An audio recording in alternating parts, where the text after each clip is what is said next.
Pass tax நேயர்களுக்கு வணக்கம். மீண்டும் நமது சேகுவாரா. வணக்கம் சேகுவாரா, எப்படி இருக்கிறீங்க? நல்லா இருக்கேன். நல்லா இருக்கீங்களா? பயங்கர பிஸியாக இருக்கீங்க. எலெக்ஷன் டைம் ஆயிடுச்சு. பேசி பேசி தொண்டை அண்ணா மாதிரி ஆயிடுச்சு. பேசி பேசி தொண்டை அண்ணா மாதிரி ஆயிடுச்சா?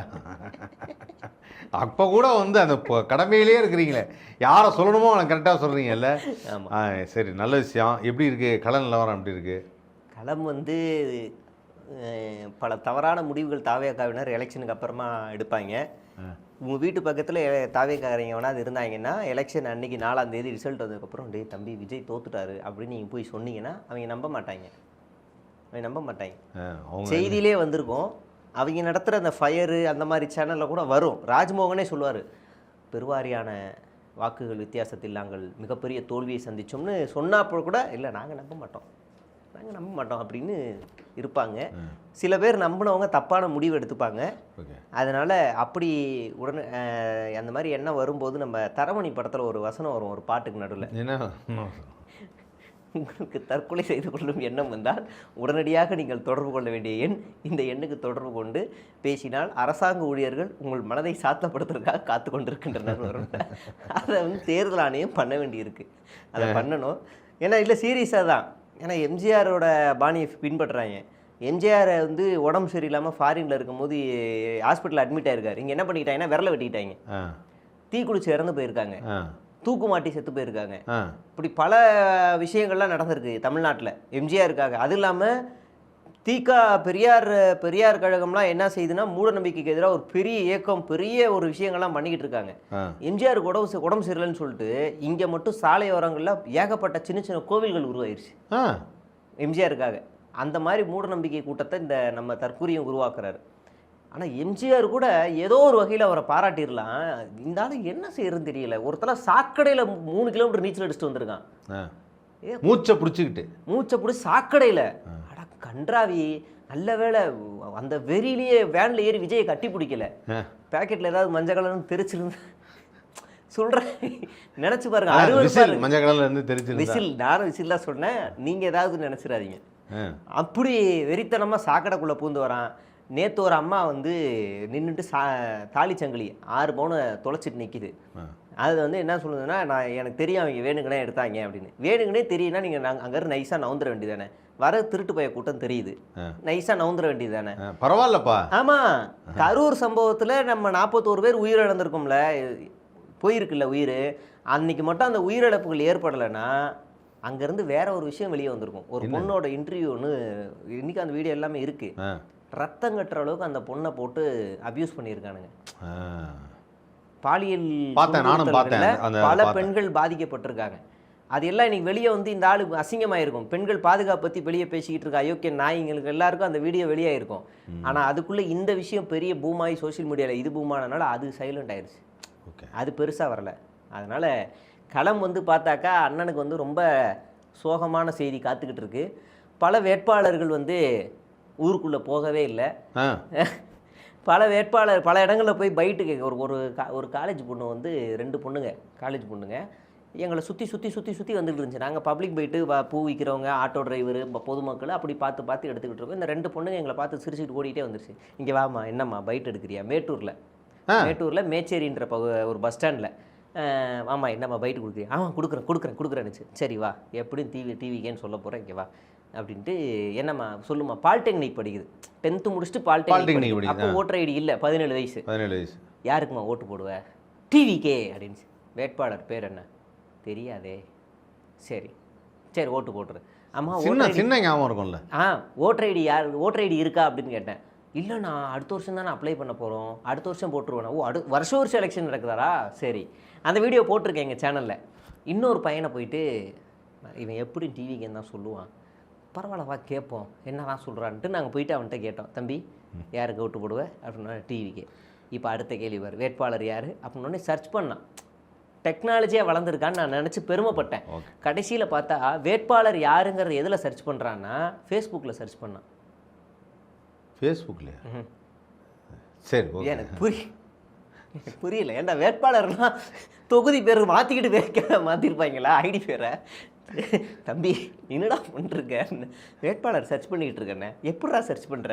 எங்கள் ஊர் பேர் போட்டு டிவிக்கே வேட்பாளர்னு போட்டு பார்க்குறேண்ணே, வருதான்னு பார்க்குறேன். அது ரொம்ப சிம்பிளாக குரோமில் போட்டால் வந்துருண்டா, கூகுளில் போட்டால் வரப்போதுடா. ஏன்டா இப்படி பண்ணுற? சேட் ஜிபிடியில் போடுறா, ஃபேஸ்புக்கில் போடுறியாடா அப்படின்னு.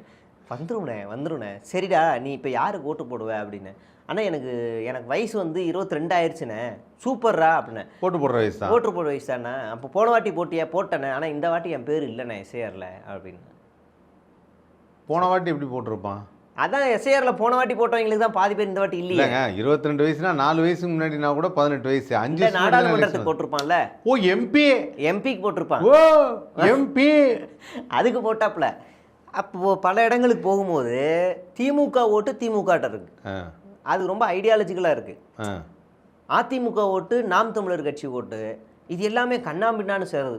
குறிப்பாக அந்த வட மாவட்டங்களில் போய் விசாரிக்கும் போது பாமக 2ஆ பிரிஞ்சிருக்கிறதுனால அந்த இடங்கள்ல அதிமுக ரொம்ப ஐடியாலஜியாக வேலை பார்க்குறேன்னு பாமக நின்ன தொகுதிகளில் அதிமுகவில் நிப்பாட்டுறாங்க.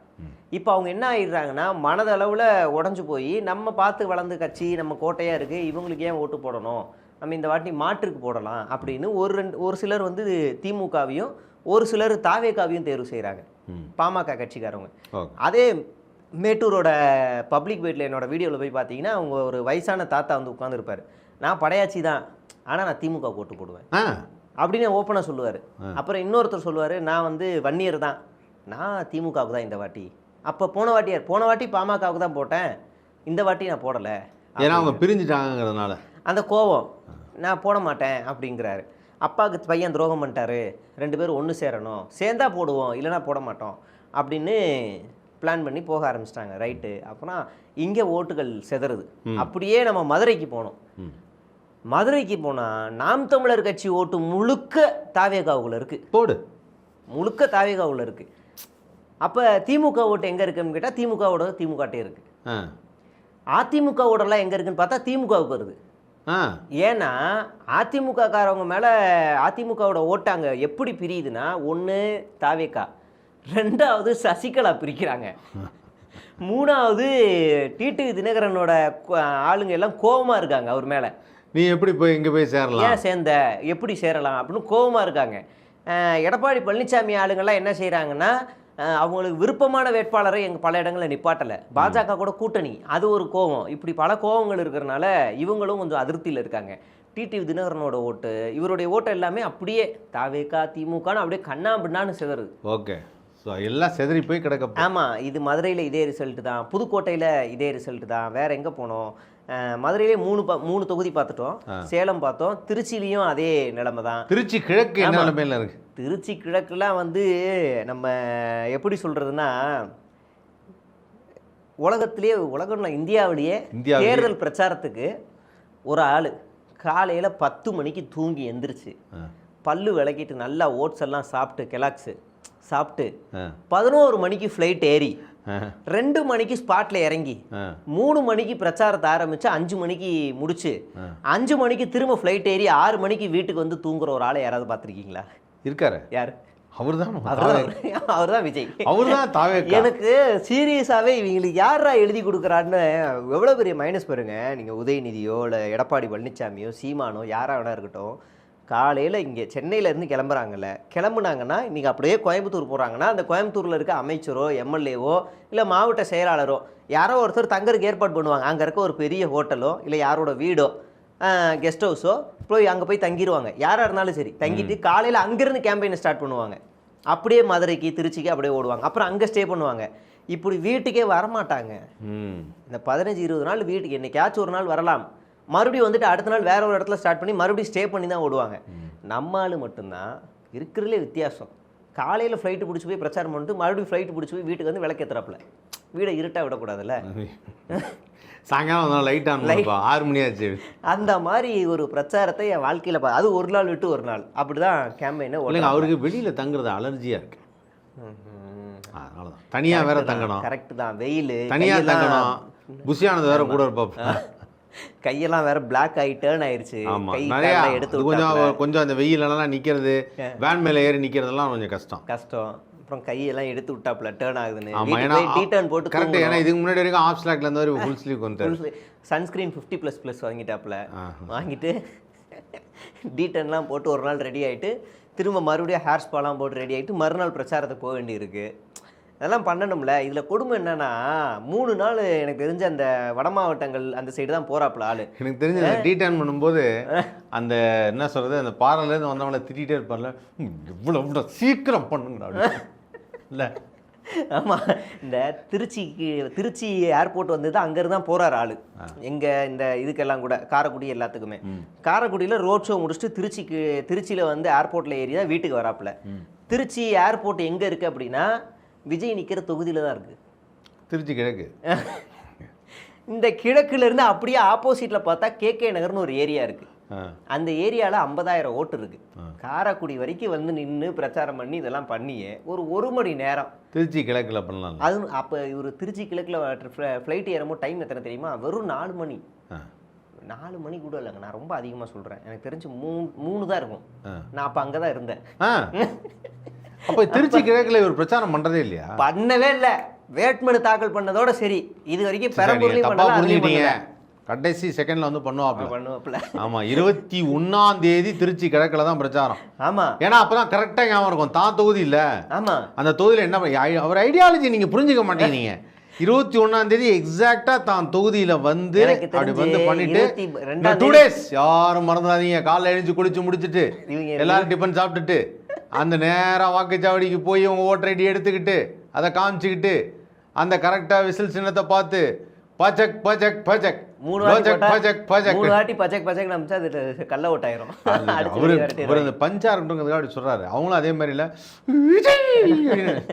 ஒரு வாட்டை வெறி ஆயிடுச்சுன்னா சவுண்ட் வரலன்னு வச்சுக்கோங்களேன், திடீர்னு மிஷின் ரிப்பேர் ஆகி என்ன வரல உடச்சிருவாங்க. என்ன வரல அப்படின்னு அது அரெஸ்ட் பாண்டிச்சேரியில் பார்த்தீங்கல்ல, எவனோ ஒருத்தன் விசிலுக்கு ஓட்டு போடுறத வீடியோ எடுத்து போட்டிருக்கான். அரெஸ்ட் பாண்டிச்சேரியில். இங்கே எத்தனை கள்ள ஓட்டு ஆக போகுதுன்னு தெரியல. ஜாலியாக இருக்கும் அதெல்லாம் பார்க்கும்போது.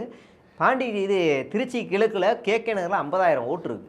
அப்படியே போய் ஒரு வாட்டி பார்த்துட்டு வந்திருக்கலாம். சும்மா தலையை ஒரு ரோட் ஷோ மாதிரியாவது போயிட்டு வந்திருக்கலாம். சார் இப்போ என்ன பண்ணுறாருன்னா ஒரு தொகுதியிலும் போய் நின்று பேசுறதெல்லாம் கிடையாது. கையை ஆட்டிட்டு மட்டும்தான் வராப்புல. ஒரு ஸ்பாட்டில் ஒரு வாட்டி தான் பேசுகிறாப்புல. இவர் சொல்கிறாரு 2 பேருக்கு நடுவில் தான் போட்டின்னு. எனக்குன்னா இவருக்கும் முதலமைச்சரோட வயசு என்ன? இவருக்கும் புஷி ஆனந்துக்கு தான் 2 பேருக்கு நடுவில் தான் போட்டி. ஒன்று தாவேக்கா, இன்னொன்று டி நகர். முதலமைச்சரோட வயசு என்ன? எடப்பாடி பழனிசாமியோட வயசு என்ன? உதயநிதி அவரோட வயசு என்ன? எனக்கு தெரிஞ்சு விஜயோட உதயநிதி வயசு கொஞ்சம் அதிகம் இல்லையா? இல்ல, 2 பேரும் ஒரே ஏஜ். இவர் ஒரு நாளைக்கு உதயநிதி ஸ்டாலின் அவர்கள் இல்ல, உதயநிதி சின்னவரா? உதயநிதி சின்னவர். ஓகே, 7 ஸ்பாட்டுக்கு பெர்மிஷன் வாங்குறாங்க. 7 ஸ்பாட்லையும் குறைஞ்சது அரை மணி நேரம் நின்று பேசிட்டு போறாரு. எடப்பாடி பழனிசாமியும் பேசுறாரு, சீமானும் பேசுறாரு, எல்லா கேண்டிடேட்டும் பேசுறாங்க. ஏன் அவங்கெல்லாம் அரசியல்வாதிங்க, அதனாலதான் இவர் பேசல. இவர் வந்து இப்ப வந்துகிட்டு இருக்கிறது என்னன்னா, இவர் சினிமாக்காரர், சன்னி லியோன் மாதிரி. சன்னி லியோனா அப்படி டாட்டா காமிச்சிட்டு போயிட்டு இருக்காரு. இதுல இவங்களோட கொடுமை என்னன்னா, தலைவர் உங்களை பாலாபிஷேகம் பண்ண போறோன்னு ஒருத்தன் பாலோட எடுத்து வந்துட்டான். எடுத்து ஊத்தி, ஐயோ பால் வந்துருச்சான்னு இவர் டக்குன்னு உள்ள போய் உட்காருவான். நீ உள்ள போய் நான் மட்டும் விட்டுருவேனாடின்னு கண்ணாடியில ஊத்தி விட்டான். அது பிசு பிசுன்னு ஆகி வைபர் வேலை செய்யல. நல்ல ஒரு என்ன சொல்றதுன்னா, ஒரு நாள் நகைச்சுவையான அனுபவம். அந்த இவங்களோட பிரச்சாரம் வந்து திடீர்னு பார்க்குறாங்க. ஒரு நாள் வந்து விஜய் வரல அப்படின்னோடனே என்ன பண்ணாங்க, ஃபஸ்ட்டு பொம்மை செஞ்சாங்க. ஆமாம். அப்புறம் என்ன பண்ணாங்க, விஜய் மாதிரியே லுக்கலிக் ஆர்டிஸ்ட் கூட்டு வந்தாங்க. அது கொஞ்சம் காசு அதிகமாக கொடுத்தா விஜய் வந்து நடிச்சிருப்பாரு. கேளுங்க, விஜய் லுக்கலிக் ஆர்டிஸ்ட் விஜய் மாதிரியே இருக்கான், ஆனால் நல்லா இருக்கான். அவன் நல்லா இருக்கான், அதெல்லாம் அழகாக சிரிச்சிட்டு நல்லா இருந்தது. ஓகே சரி, இது வரைக்கும் ஓகே அப்படின்னு பார்த்தேன். திடீர்னு ஒரு நாள் பார்க்குறேன் ஹோலோகிராம். ஆமாம், விஜயும் இல்லை, அங்கே லுக்கலிக் ஆர்டிஸ்ட்டும் இல்லை, பொம்மையும் இல்லை, ஹோலோகிராம். என்ன புரியுதுன்னா, விஜய் ஒரு டம்மி, எப்படி நம்ம தொகுதிக்கு வரமாட்டாரு, ஸோ டம்மிக்கு ஒரு டம்மியை ரெடி பண்ணுருவோம். இது வரைக்கும் செத்து போனவங்கள தான் ஹோலோகிராம். ஆமாம், இன்னொன்று அப்படிதான் இருந்துச்சு. வண்டியில் முன்னாடி ஒரு பெரிய விஜயோட ஃப்ரேம் வச்சுட்டு அதில் மாலையை மாட்டி விட்டாங்க. நான் அந்த ஃபோட்டோ காட்டுறேன். எனக்கு பக்கெட் அந்த ஜீப்பை பார்க்கும்போது வேற மாதிரி இருந்துச்சு. டேய், உயிரோடு இருக்கவங்களுக்கு மாலை போடக்கூடாதுரா, ஃபோட்டோ ஃப்ரேம் வைக்கக்கூடாதா? என்ன எனக்கு தெரிஞ்சு அதெல்லாமே ரொம்ப வருத்தமாக இருந்தது. பார்க்கும்போதே வந்து என்னென்னா, ஹோலோகிராமில் வர்றதெல்லாம் ஒரு புது டெக்னிக். நான் யோசிச்சு பார்த்தேன், ஒரு வேளை ஜெயிச்சு இவர் மட்டும் சட்டமன்றம் வந்துட்டார்னா இவர் வரமாட்டார், சீட்டு ஹோலோகிராம்.